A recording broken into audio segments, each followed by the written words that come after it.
Quando mi sono imbattuto in questo film, la descrizione che ne riportava IMDb mi ha quasi intrigato. Un'invasione aliena ripresa dalle telecamere di sorveglianza di un palazzo di uffici durante un party aziendale. Sì, detta così magari può sembrare solo trash, ma pensandoci sembra una cosa abbastanza nuova, con delle potenzialità, insomma. Purtroppo mi sono reso conto solo una volta terminato che il film è stato girato da Mark Polonia. Ve lo ricordate? È quello che nel 2017 ci ha regalato quella perla che era stata MTV Exorcism. A saperlo sarei partito senza dubbio più preparato. Il film di cui parliamo oggi si intitola Alien Surveillance e secondo me possiamo già dire che siamo davanti ad uno dei potenziali vincitori del premio di peggior film dell'anno. Senza neanche troppa sorpresa, dato il titolo, si tratta di un found footage. Sapete che a me non piacciono proprio i found footage, ma qui la cosa potenzialmente interessante è che lo schermo è diviso in 4 riquadri, ognuno con un'inquadratura diversa. Però chiaramente si tratta di riprese di 4 telecamere di sorveglianza che quindi stanno ferme, 1 ora e un quarto di immagini statiche. Il punto è che in questo film non accade praticamente nulla, accadono cose random senza importanza fino al minuto 52, dopodiché solo una ventina di minuti di riprese ferme con qualcosa, ma non è del tutto chiaro cosa. Entriamo nel dettaglio così magari si capisce meglio. Le 4 telecamere di sorveglianza ritraggono nell'ordine l'ufficio dove è in corso il party aziendale, il corridoio subito fuori l'ufficio, la rampa di scale alla fine del corridoio, il parcheggio con una macchina parcheggiata. Per l'esattezza il party aziendale è una specie di festicciola di compleanno di un non meglio definito personaggio sulla sedia a rotelle. Non voglio fare abilismo ovviamente, questo dettaglio ci servirà dopo. Gli altri personaggi presenti al party aziendale sono la presunta moglie del festeggiato, una coppia con evidenti problemi di coppia, che si capisce essere una coppia solo dopo 20 minuti quando iniziano a litigare, una donna dalla funzione non pervenuta ma è praticamente quella che fa la simpaticona, e un tipo che si autoproclama fotografo della serata, anche lì con attitudini da simpaticone.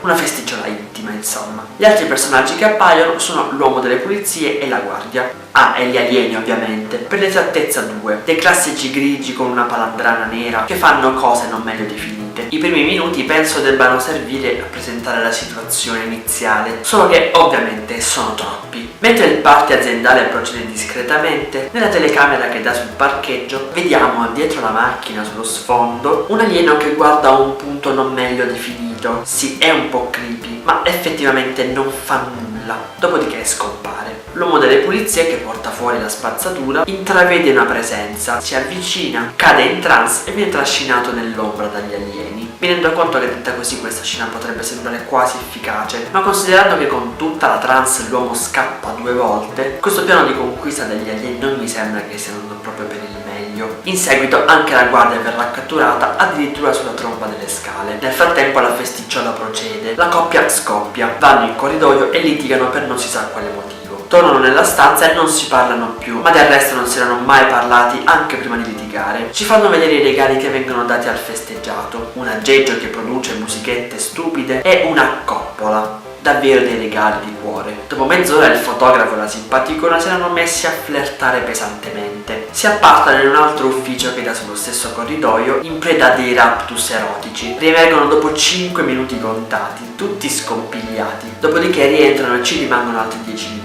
Nel mentre il festeggiato esce dall'ufficio per motivi non specificati, mentre l'uomo della coppia scoppiata comincia a fare telefonate, probabilmente per fare gelosire la sua fidanzata. A un certo punto, probabilmente stufo di essere ignorato, fa per andarsene dirigendosi verso la macchina nel parcheggio. Anche lui viene catturato dagli alieni, ma dopo un po' si vede prendere la macchina e andarsene. Francamente non è per niente chiaro se sia scappato o se sia anche lui in trance. Nell'ufficio la fidanzata piantata in asso si dispiega con la moglie del festeggiato. I 2 simpaticoni riemergono dai fumi del sesso e ritornano nell'ufficio insieme alle altre 2. A un certo punto sembra quasi accadere qualcosa. Nel corridoio dove si trova l'uomo in sedia a rotelle salta la luce. A riaccendersi un alieno si trova dietro all'uomo e sta facendo una cosa che potrebbe essere interpretata come farlo cadere in trance. L'alieno sparisce e l'uomo si alza dalla sedia a rotelle. Ora, il significato di questa cosa mi sfugge totalmente. Suppongo fosse un modo per impressionarci, per farci capire di cosa è capace il potere degli alieni. Però,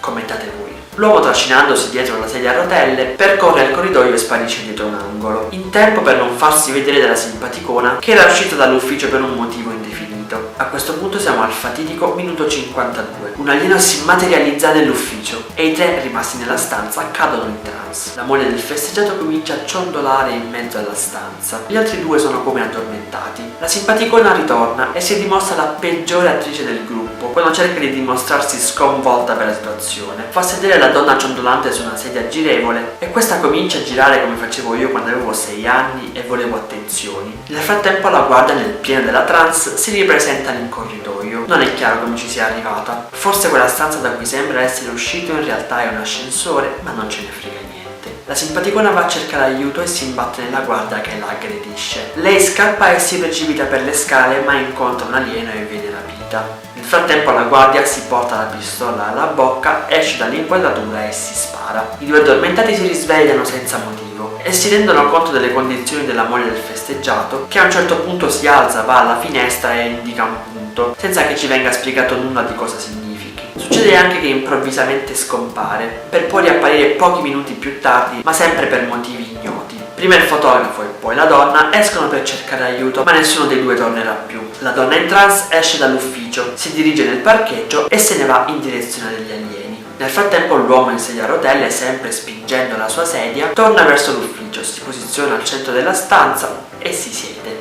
Un minuto di assoluto nulla e jumpscare finale con un alieno che spunta davanti alla telecamera in corridoio.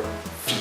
Francamente trovo tutto ciò incommentabile. Ci sono un sacco di cose senza senso. Chiaramente la missione degli alieni sarà l'invasione, ma le dinamiche mi sembrano abbastanza fallimentari, dato che per rapire 6 persone e ucciderne una ci hanno messo 1 ora e un quarto. Ma che senso ha portare alla trance queste persone? Perché proprio queste persone? E perché lasciare l'uomo in sedia a rotelle in ufficio? Cosa stava indicando la donna fuori dalla finestra? Ma soprattutto, qual è il senso di questo film? Tutte domande che non avranno mai una risposta. Probabilmente l'unica informazione utile che ricaverete da questo video è che ora potete trovarmi anche su TV Time, il sito dedicato alle serie TV in cui potete registrare tutte le puntate che guardate e rimanere aggiornati sulle prossime uscite. Trovate il link al mio profilo nell'info box, insieme agli altri link utili dei luoghi di internet in cui potete trovarmi. Dal mondo dell'alienazione per il momento è tutto. Noi ci rivediamo alla prossima recensione. Beh, ciao!